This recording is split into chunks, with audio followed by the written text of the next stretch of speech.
Hello friends, welcome back to my YouTube channel Quick Understanding with Nia. So friends, मैंने अभी तक अपनी काफ़ी सारी वीडियोस अपलोड कर दी है जिसमें मैंने नॉवेल्स की है, कुछ इंटरेस्टिंग से गेम्स खेले हैं जिसमें क्विज़ गेम्स है, पहेलियाँ टाइप की। अगर आपने वो वीडियोस नहीं देखी है तो आप अभी मेरे चैनल पे जाइए और उन वीडियोस को देखिए, या फिर उनकी लिंक जो है वो मैंने डिस्क्रिप्शन में दे दी है, आप वहाँ से भी उन वीडियोस को देख सकते हैं। So now friends, we want to start this video. So guys, do you know about articles? Article 376, article 366 और या 376 के क, ख, ग एंड घ. So friends, if you not, then you can watch this full video and know about these articles. So guys, let's get started. And secondly thing friends, I will tell you this article in both the languages so that you can understand the languages easily. So now friends, we want to start articles. Firstly, article 376 या यूँ कहे धारा 376. सो धारा जो 376 है इसके तहत बलात्कार के लिए दंड का प्रावधान बताती है कि जो लोग बलात्कार करते हैं उनके लिए इसमें सज़ा दी गई है. इसके अंतर्गत बताया गया है कि यदि कोई बलात्कार करता है तो उसे 7 वर्ष का कारावास होगा और जुर्माने से भी दंडित किया जाएगा. पर अगर उस पुरुष की पत्नी के साथ वो करता है पर जिसकी उम्र 12 वर्ष से कम है, 12 वर्ष की है, जो 18 साल की नहीं है, तो उसे 2 वर्ष की सज़ा होएगी, इससे ज़्यादा नहीं, और उसे जुर्माने से भी दंडित होगा. पर धारा 376 में यही बताया गया है कि अगर कोई किसी के साथ बलात्कार करता है तो उसको 7 वर्ष की कारावास होगा. सो फ्रेंड्स, अब हम इसको इंग्लिश में जानते हैं कि क्या है. आर्टिकल 376 जो है वो accused of raping women is imposed under article 376 and they are prosecuted under this article. So now friends, we want to talk about article 376 क. So क्या आपको 376 क आर्टिकल के बारे में पता है? मैं बताती हूँ. आर्टिकल 376 का जो है उसमें पृथक रहने के दौरान किसी पुरुष द्वारा अपनी पत्नी के साथ संभोग करने की दशा में उसे सज़ा होएगी और कारावास होएगी और जो 2 वर्ष की हो सकेगी और वो जुर्माने से भी दंडित किया जाएगा. ये जो 376 का धारा है वो ये बताती है. सो फ्रेंड, इससे पहले जो थी वो वीडियो वो 376 के बारे में थी और ये जो है पॉइंट वो 376 क के बारे में है, जिसमें पृथक रहने के दौरान किसी पुरुष द्वारा अपनी पत्नी के साथ संभोग करने की दशा में वह दोनों में से किसी भांति के कारावास से जिसकी अवधि 2 वर्ष तक की हो सकेगी वो दंडित किया जाएगा. सो ये जो धारा है 376 का, when a woman is sleeping during her period and her husband has sexual intercourse with her, in that case her husband will be punished for 2 years and we will also have to pay a fine.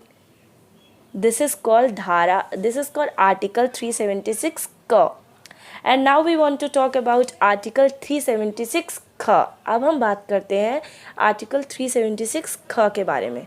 जो ये 376 ख article है वो लोक सेवक द्वारा अपनी अभिरक्षा में किसी स्त्री के साथ संभोग करने की दशा में जिसकी अवधि 5 वर्ष तक की हो सकेगी वो दंडित किया जाएगा. इसमें लोक सेवक मीन्स कि जो समाज सेवक होते हैं या जो समाज के लिए कुछ कार्य करते हैं, अगर उन लोगों के द्वारा अपनी अभिरक्षा यानी वो अपनी सेवा के लिए अगर या अपनी सहायता के लिए वो अगर किसी स्त्री के साथ संभोग करते हैं तो उसे 5 वर्ष तक की सज़ा होएगी और वो जुर्माने से भी दंडित किया जाएगा. सो ये जो धारा है इसे हम इंग्लिश में जानते हैं. In case of sexual intercourse with a woman in her custody by a public servant. In case of sexual intercourse with a woman in her custody by a public servant, the period which can be up to 5 years will be punished and will also be punished with fine. So now friends, we want to talk about article 376 ग. तो अब हम जानते हैं 376 ग के बारे में. ये जो 376 ग आर्टिकल है, इसमें जेल प्रतिप्रेक्षण गृह यानी जो जेल में रहने वाले लोग हैं, जो वहाँ की रक्षा करते हैं, जो अधीक्षक होते हैं, जेल प्रतिप्रेक्षण द्वारा आदि के अधीक्षक जो वहाँ की रख रखाव करते हैं, जो उसकी रक्षा करते हैं, उन लोगों के द्वारा संभोग की स्थिति में, यानी वो लोग यदि संभोग करते हैं तो उन्हें कारावास की सज़ा होएगी और कारावास मिलेगा और 5 वर्ष तक की सज़ा भी होगी और जुर्माने से भी दंडित किए जाएंगे. ये जो सज़ा है वो धारा 376 के तहत 376 ग के तहत निर्धारित की गई है कि जेल में रहने वाले लोग अगर कुछ गलत व्यवहार करते हैं या कुछ गलत कार्य करते हैं तो उनको इस धारा के तहत 5 वर्ष तक की सज़ा होएगी. So now friends, we want to talk about article 376 ग. 376 ग जो आर्टिकल है, in the event of intercourse with someone by a superintendent of prison, planet, etc., they will be punished for 5 years and will also have to pay a fine. This is called article 376 ग. So now we want to talk about article 376 ग के बारे में. So अब हम बात करेंगे 376 ग घ के बारे में. अब हम बात करेंगे घ के बारे में. सॉरी फ्रेंड्स, घ जो है वो अस्पताल के प्रबंधक या कर्मचारी बंद, जो अस्पताल में रहने वाले लोग हैं, जो वहाँ की सेवा करते हैं, वहाँ के कर्मचारी होते हैं आदि के किसी सदस्य द्वारा उस अस्पताल में किसी स्त्री के साथ संभोग करेगा तो वह दोनों में से किसी के भांति के कारावास से, जिसकी अवधि 5 वर्ष तक की हो सकेगी, और जुर्माने से भी दंडित होगा. यानी जो अस्पताल में रहने वाले लोग हैं, यदि वो वहाँ पर कुछ गलत कार्य करते हैं या वो किसी स्त्री के साथ कुछ दुर्व्यवहार करते हैं या उसके साथ कुछ संभोग जैसी स्थिति करते हैं, तो उनको 5 वर्ष तक की सज़ा होगी और जुर्माने से भी दंडित किए जाएंगे. सो now we want to talk about article 376 घ यानी D. If you have sexual intercourse with a woman by a hospital employee or a member, he will punished for 5 years and will also have to pay a fine. This is called article 376 घ. So friends, article 376 यहीं पर ख़त्म होता है. So friends, आपको ये article कैसा लगा आप मुझे कमेंट में बताना, और मैंने आपको ये कैसे समझाया आप मुझे ये भी कमेंट में बताना. सो नाउ अब हम बात करेंगे आर्टिकल 366 के बारे में. सो फ्रेंड्स, आर्टिकल जो 366 है वो भी कुछ ऐसे ही है, इसी से मिलता जुलता है. सो अब हम स्टार्ट करते हैं आर्टिकल 366 के बारे में.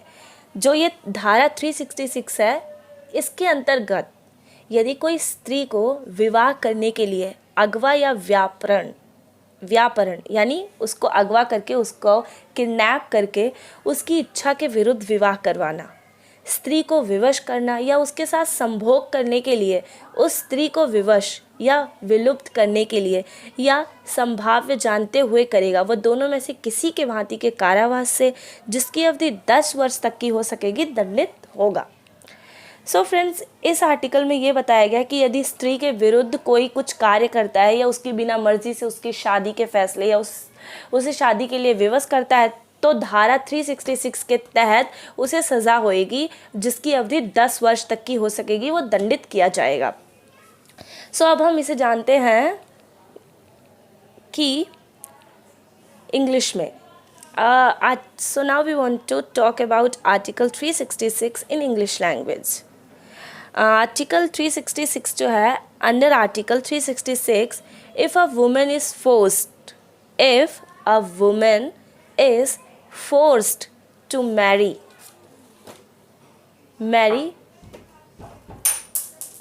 or marries against her, they will be punished for 10 years. So article 366 under, if a woman is forced to marry or marries against her, they will be punished for 10 years. So now we want to talk about article 366 क के बारे में. So friends, अब हम जानेंगे article 366 क. So ये जो धारा 366 क है, इसके अंतर्गत यदि कोई किसी लड़की के साथ संभोग करता है जिसकी आयु 18 से कम है और अन्य के साथ संभोग करने के लिए उसे विवश करना और सब जानते हुए उसको किसी स्थान पर भेजकर गलत कार्य करवाना किसी भी साधन द्वारा उत्प्रेरित करेगा, वह कारावास से लिए जिसकी अवधि 10 वर्ष तक की हो सकेगी, वो दंडित किया जाएगा, क्योंकि यह भी कानून की नज़र में गुनाह है. सो आर्टिकल 366 है, if someone will have sex with a girl who is under 18 years of age and will also force her and get her to do wrong things, they will be punished for 10 years. So now अब हम बात करेंगे article 366 ख के बारे में. So article 366 ख के अंतर्गत विदेश से लड़कियों को आयात करने के बारे में बताया गया है कि कम आयु की किसी भी लड़की का भारत के बाहर उसके किसी देश से या जम्मू कश्मीर से आयात कर उससे अन्य व्यक्ति से आयुक्त संभोग करने के लिए विवश या विलुप्त करने के आशय से या तत्वदार विवश की जाएगी, यह संभोग जानते हुए करेगा, उसे 10 वर्ष तक की सज़ा होएगी और वो दंडित भी किया जाएगा. Under article 366, importing a girl from abroad was told to take young girls from outside India or any other country such as Jammu Kashmir by importing them and they forcing her to have sexual intercourse with her. They will be punished for 10 years. So friends, ये जो articles था वो girls के बारे में बताया गया था कि वो क्या स्टेप ले सकती हैं अगर उनके साथ कुछ गलत होता है. So friends, how did you like my video? You must tell me in comment box. So guys, अगर आपको मेरी ये वीडियो अच्छी लगी तो आप मुझे कमेंट सेशन में ज़रूर बताना और बताना कि आपको और आर्टिकल्स के बारे में जानना है, ये भी आप मुझे कमेंट में बताना ताकि मैं और आर्टिकल्स के बारे में आपको वीडियो दिखा सकूँ. So friends, thank you so much for see this video. Thank you and bye bye. Take care.